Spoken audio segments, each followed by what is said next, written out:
Historia, cultura e lecer encherán as rúas de Combarro na fin de semana do 8 e 9 de maio. Celebrarase a 12ª edición do Día de Colón. O que queremos é que non sexa unha festa máis, é unha festa cunha intención divulgativa, unha festa cunha intención de promover esa teoría do Colón galego, do Corón de Porto Santo e, sobre todo, pois que na actualidade se está falando de moitos estudios de ADN e demais e seguir eso, defendendo a relación que ten Colón con o noso concello. Cunha completa programación, o Concello converterá Combarro nun escenario para reivindicar a teoría do Colón galego. Haberá actividades e espectáculos de ambientación medieval con música en directo, animación de rúa e mercado artesanal.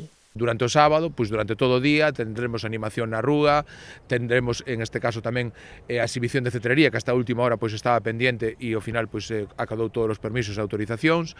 Vai haber tamén unha xusta medieval. Ademais de ser unha festa divulgativa, o Concello tamén aposta polo Día de Colón para dinamizar a hostalería da zona de Combarro, unha estrategia que nos últimos anos resultou un éxito.